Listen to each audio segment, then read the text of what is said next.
China's Xi Jinping has been appointed for an unprecedented third term. While he's all-powerful back at home in Beijing, he faces big challenges abroad.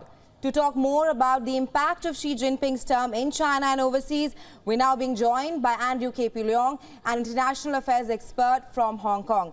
Good to see you again, Mr. Leong. Thank you.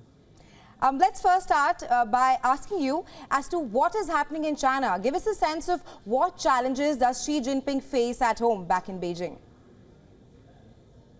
Well, the fact that President Xi has secured another third term, unprecedented in the history of the Chinese Communist Party, suggests that there is a broad consensus within the party that he's the best man to take China forward, to realize the China dream in the form of the second centenary, which is the centenary of the founding of the People's Republic of China, whereby China could hopes to realize achieving the status of a strong, powerful, rich, and harmonious nation, ecologically balanced as well, so that the Chinese people could stand up high again after a century of humiliation.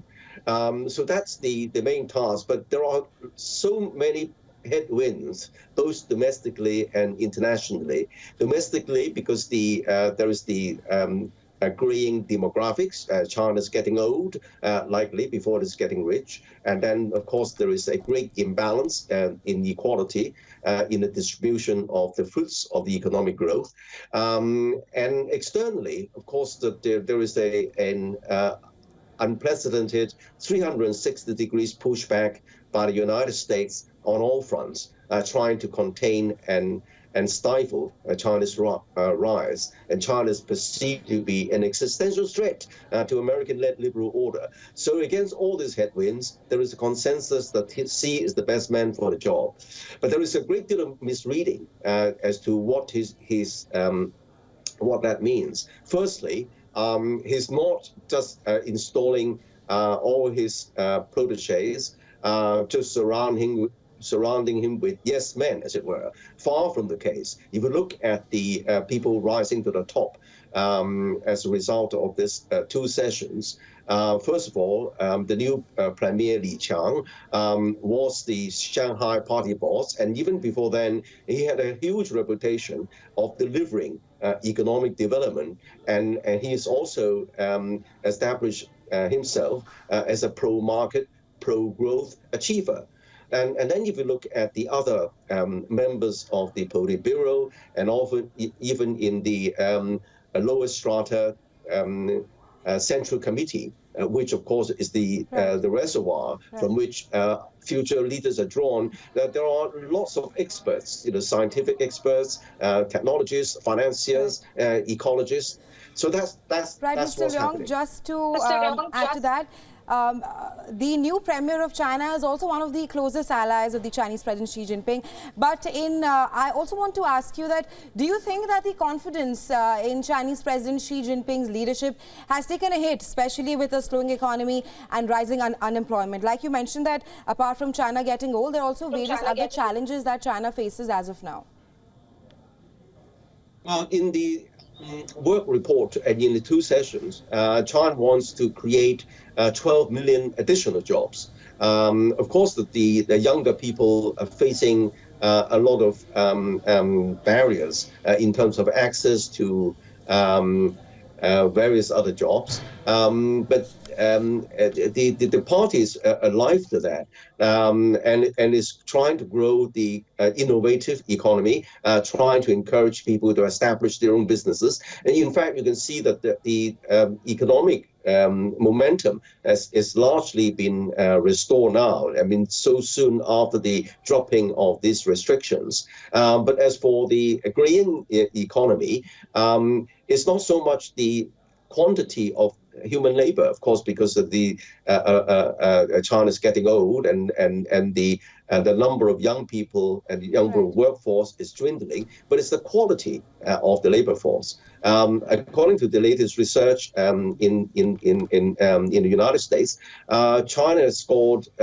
multiple headways in terms of the number of STEM, science, technology, engineering, and mathematics researchers and graduates, multiple ranks above the United States. So it is every year China is churning out something like 12 million university graduates, and most of them are in the science and technology sector. Right, so this is a huge... Just to interrupt there, I also want to add and ask you as to what impact will Xi's unchallenged leadership have for the rest of the world. Basically, what exactly is the game plan of the Chinese president, and what changes can be expected back in Beijing and abroad?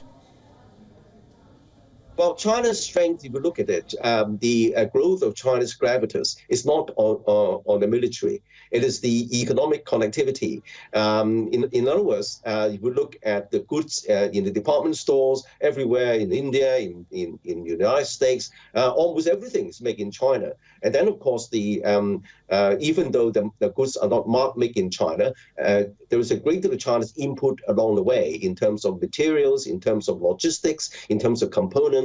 And China is the heart of the regional comprehensive economic partnership, consisting of the ASEAN countries and their main trading partners. This is the world's largest trading bloc, representing a third of the world population, a third of the world GDP, and China is right at the heart of this. And it's not only the RCEP, the Regional Comprehensive Economic Partnership. China is also the biggest trading partner with 128 countries around the world, including those in Africa, in Latin America, compared with only 58 for the United States. So that's China's strength, and this strength is likely to grow, particularly with the rise of the developing world. According to the OECD, the developing world economy is likely to account for over 60% of the world economy by the year 2035. So you can see that the developing world is rising economically and also diplomatically, and you can see that even recently, China successfully brokered a peace deal between Saudi Arabia and Iran, who have been arch enemies for decades. So this is a real tale-telling sign that the world dynamics is changing, the world order is changing, and China is very well positioned. Right, Mr. Leong, like you mentioned about the Iran and the Saudi Arabia resuming diplomatic relations, I'll come to that later. But first, I want to ask you that you mentioned that China's military is not one of its strengths, but it is the economy. If that's the scene, then why has China increased its defense budget for 8th consecutive time? What was the need? Well, of course, China is a big country, has a very long border. In fact, the increase is reasonably moderate. It's only about, it's much less than the, compared with the growth of the economy. It's only a fraction, a small percentage, compared with the it is something like a quarter of the military budget of the United States. In terms of per capita expenditure, is really nothing compared with a lot of advanced countries. And of course, China needs to defend its own security because a lot of the import trade passes through the South China Sea, which is, of course, China's sea line, very critical sea line of communication, because China depends on international trade. The bulk of the trade passes through the South China Sea, and China has been surrounded by the first island chain center in Okinawa, second island chain center in Guam, controlled by the United States, and even the so-called choke point in the Malacca Strait, controlled by the Seventh Fleet. So China needs to defend itself, and also defending its sovereignty over Taiwan as well. Right, Mr. Leong. Now, just recently in his first speech of his new presidential term, the Chinese President Xi Jinping has vowed to make China's military a great wall of steel. How concerned should the West be? I think that the those who are bent on using the military to coerce China should be concerned, because China is no longer the weak kind of nation, unable to defend itself immediately after the founding of the People's Republic. For example, in the early days of Mao Zedong, China's military, of course, is much strengthened. Both China's built its blue water navy.